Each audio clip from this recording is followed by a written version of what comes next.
kunci Anda sukses dunia akhirat, percayalah takdir. Dan semua takdir itu baik, tapi kita belum tahu rahasianya. Allahu Rabbi wal Islam dini wa Muhammadan Rasulullah wa yaqini. Selama saya di Indonesia, itu yang saya ambil pelajaran. Kita orang Indonesia selalu harus dunia. Tidak ada akhirat sendiri. Dunia dan mau kaya di dunia kaya, selamat di dunia selamat. Jadi dunia itu harus dibawa. Kalau udah bahasanya akhirat, pasti orang bertanya, terus dunia kita gimana?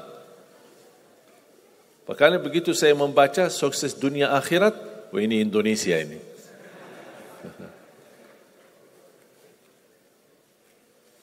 Bahkan hampir setiap ibadah kita pasti yang dikejar dunia. Saya sudah dakwah sebelum di Indonesia, di mana-mana, tapi baru pertama kali pas saya di Indonesia diminta amalan, gimana supaya dapat amalan mudah kerja, dapat amalan mudah urusan, dapat amalan lancar rezeki, dapat amalan. Jadi ujung-ujungnya semua untuk urus dunia. Makanya saya buatkan satu buku. Habis saya sudah fahami dan belajari karakter orang Indonesia. Orang Indonesia dah mau yang ribet-ribet, mau yang mudah, yang enak dan masuk surga. Betul? Makanya saya buatkan satu buku, 20 amalan mudah tapi pahalanya sangat menakjubkan. Mudah diingat, mudah dihafal, mudah diamalkan, tapi pahalanya sangat luar biasa.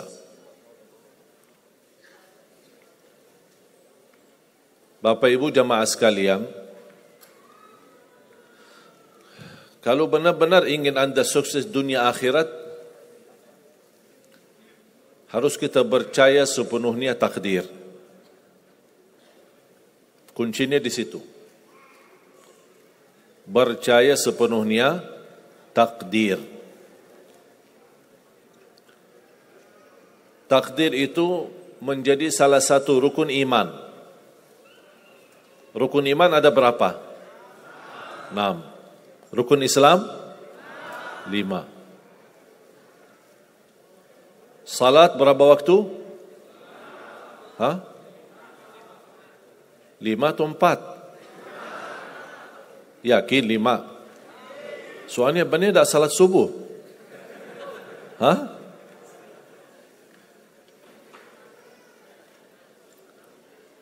Takdir itu menjadi salah satu rukun iman. Tapi banyak di antara kita yang belum percaya sepenuhnya soal takdir. Dan kita sifat manusia, mohon maaf, suka tidak adil.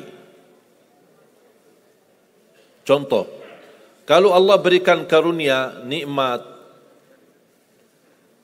pertama kita lupa bersyukur. Yang kedua, kita tidak pernah berkata sama Allah, ya Allah kenapa aku dapat nikmat ini? Tapi sebaliknya, kalau kita diuji oleh Allah, kita kurang sabar, dan kita bertanya sama Allah, ya Allah kenapa saya diuji? Faham enggak? Kalau kita dapat nikmat, ada enggak orang-orang yang lulus misal ujian, dia berkata, ya Allah kenapa saya lulus ujian? Tak pernah. Tapi kalau dia tidak lulus, dia bilang apa? Ya Allah kenapa saya tidak lulus? Ketika ditimpa musibah, dia selalu merasa nyesal atau merasa sakit hati, tersinggung. Berkata sama Allah, kenapa saya diuji? Padahal saya orang baik. Saya jaga salat, saya berusaha mendekat sama Allah, tapi saya merasa bertambah berat ujiannya. Tapi sebaliknya, ketika diberikan nikmat, dia tidak pernah menyebutkan, ya Allah, kenapa saya mendapatkan nikmat ini? Kayaknya si fulan lebih fantas mendapatkan nikmat. Itu tanda manusia tidak adil. Tidak bersikap adil. Makanya subhanallah, semakin anda mantap imannya terhadap takdir, semakin hidupmu jadi nikmat. Saya kasih contoh.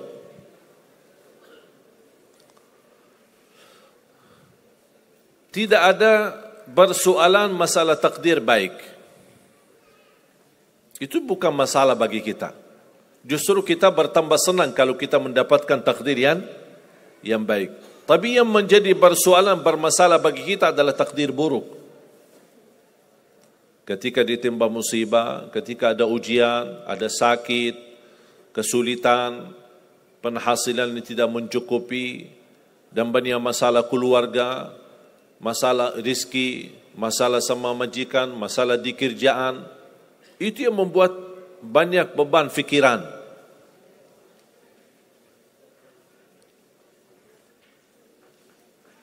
Tapi kita harus tahu, sebenarnya walaupun takdir itu ada baik, ada buruk,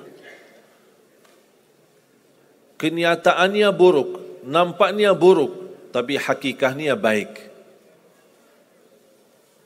Hakikatnya baik.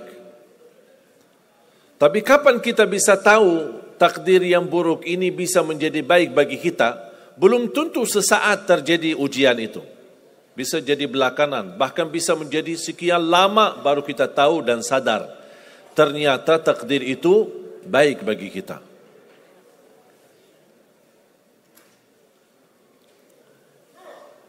Saya kasih contoh melalui cerita.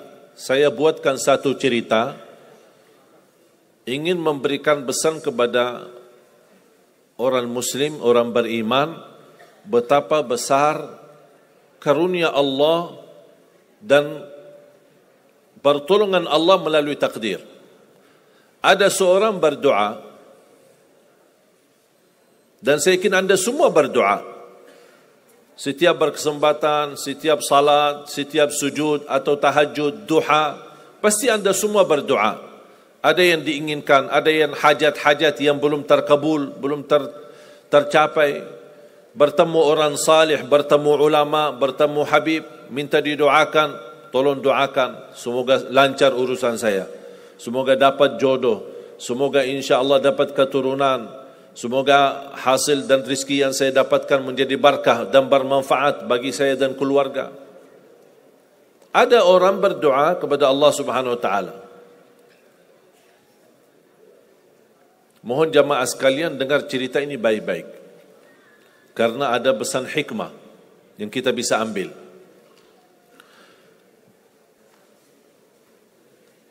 Orang ini berdoa tapi tidak melebihi selain doa meminta jodoh yang salihah, yang cantik, yang kaya. Itu aja doanya, tak ada yang lain. Setiap salat, ya Allah, jodoh yang salihah, yang cantik, yang kaya. Tahajud, ya Allah, jodoh yang salihah, yang cantik, yang kaya. Doa pas buka puasa, itu aja doa, tak ada yang lain. Tidak minta ampun, tidak minta rahmat, tidak minta karunia, tidak minta keselamatan. Butuh banget ini jodohnya. Dapat rezeki sedikit, dapat kemudahan berangkat haji. Selama dia berhaji, selama dia tawaf 7 kali, itu aja doanya. Ya Allah, jodoh yang salihah, yang cantik, yang kaya. Safa Marwah sa'i, ya Allah, jodoh yang salihah, yang cantik, yang kaya. Tak ada yang lain. Ketika satu malam dia sudah di tengah air, berjalan malam hari santai-santai di kampung sambil membayangkan jodohnya, menghayal bagaimana cantiknya. Pas di dalam perjalanan dikejar anjing. Dia lari, dan justru anjing semakin lari semakin dikejar. Makanya kalau ketemu anjing jangan lari. Akhirnya anjing berhasil gigit kakinya, berdarah. Datang mobil ambulan, dibawa ke rumah sakit. Di dalam mobil ambulan dia merasa menghadapi ujian dan dia berkata, ya Allah, selama ini saya berdoa minta jodoh yang salihah, yang cantik, yang kaya, masa dikirimkan anjing? Dia belum tahu ada apa. Dan ini yang sering kita lakukan, terlalu cepat respon dan berkata yang tidak baik ketika kita diuji oleh Allah, sedangkan kita belum tahu apa yang akan terjadi sesudah itu. Ambulan dibawa ke rumah sakit dan subhanallah dirawat di rumah sakit seorang dokter yang cantik, yang salihah, yang kaya, jadi jodohnya. Ada hikmah enggak digigit anjing? Buruk enggak kejadian itu? Buruk, digigit anjing pasti buruk. Tapi ternyata di dalam keburukan Allah menyediakan sesuatu kebahagiaan, sesuatu kebaikan, tapi kita belum tahu. Ternyata Allah sudah kabulkan doanya. Allah sudah kabul. Cuman kadang-kadang proses menabulkan doa itu ada di antara doa kita yang memang prosesnya lewat takdir buruk. Allah sudah kabul. Kata Allah, aku sudah kasih. Tapi tunggu. Seperti ini orang, doanya terus, ya Allah jodoh yang salih, yang cantik, yang kaya, jodoh yang salih, yang cantik, yang kaya. Allah sudah kabulkan doanya, tapi jodohnya ada di rumah sakit. Berarti harus sakit dulu. Gimana cara sakit dulu? Allah punya bermacam cara, berbagai macam cara. Bisa sakit, tiba-tiba sakit, bisa apa saja alasannya. Di antaranya tentara Allah yang ada di bumi, semua yang bernyawa makhluk Allah, patuh dan taat kepada Allah Subhanahu wa taala. Di antaranya anjing. Allah perintahkan gigit si fulan biar ketemu jodohnya di rumah sakit. Jalanin tugas. Memang kita menyesal ketika terjadi kecelakaan, tapi kita tidak tahu apa hikmah di belakang kecelakaan itu.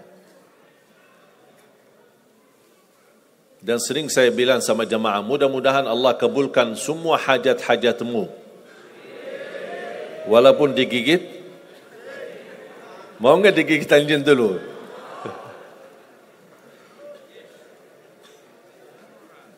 Sebenarnya kalau kita tahu rahasia takdir, apapun yang akan terjadi, kita tidak ada kekhawatiran. Karena kita tahu sesudah ujian ini pasti ada sesuatu kebaikan. Dan yakini Bapak Ibu, Allah Subhanahu wa taala Maha baik. Allah tidak senang menyusahkan hambanya. Tapi kadang-kadang proses untuk menuju kebaikan ada kesulitan dan tantangan. Seperti cerita seorang bapa yang bercita-cita untuk berhaji. Saya bertemu seorang jamaah, usia sudah mungkin 80-an, 80 tahun lebih. Saya pas bertemu diceritakan ini marbot masjid, ahli masjid. Saya berdialog, bertahun-tahun Masya Allah, kerjaannya hanya lap-lap masjid, bersihkan masjid, jaga masjid. Saya berkata sama beliau, Pak, apa yang Bapak inginkan? Tahu enggak jawabannya apa? Saya ingin haji. Tapi saya orang tidak mampu. Doakan mudah-mudahan saya bisa haji. Saya bilang insya Allah Pak, kalau soal haji, soal umrah, itu tidak tergantung dengan kemampuan. Ada orang yang tidak punya uang sama sekali, tapi dapat dipanggil bisa haji. Karena haji dan umrah itu hadiah dan panggilan Allah Subhanahu wa taala bagi hambanya. Bahkan justru ada orang yang banyak hartanya tapi tidak tertutup hatinya untuk ke tanah suci. Boleh kita bercita-cita, berkeinginan ke tanah suci, tapi jangan digantungkan persoalan ini masalah kemampuan. Nanti kalau saya ada uang, saya mau haji dan umrah. Belum tentu saat sudah ada uang, belum tentu haji dan umrah. Kalau belum dipanggil oleh Allah Subhanahu wa taala. Saya berkata sama beliau, Bapak kalau sudah saatnya dipanggil oleh Allah, pasti Bapak akan berhaji. Tiba-tiba saya menerima telefon dari anak beliau. Habis saya ketemu kira-kira beberapa bulan, saya terima telefon menyampaikan bapaknya kecelakaan. Kok gimana kecelakaan? Apa ceritanya? Dia bilang habis keluar dari masjid, pulang malam hari, nampaknya ada mobil, pas ayahnya lagi seberang jalan, ada mobil tidak memperhatikan, kemudian tabrak. Alhamdulillah tidak terlalu parah, cuman perlu dirawat di rumah sakit sedikit, sebentar. Saya ke sana, pergi. Rumah sakitnya di mana? Dikasih tahu alamatnya. Saya datang kunjung silaturahim. Pas beliau bertemu dengan saya, nangis dan pingin peluk saya. Dan terus saya tanya gimana? Kata beliau, ada cerita yang istimewa terjadi sama saya. Ternyata orang yang menabrak beliau, orang yang kaya.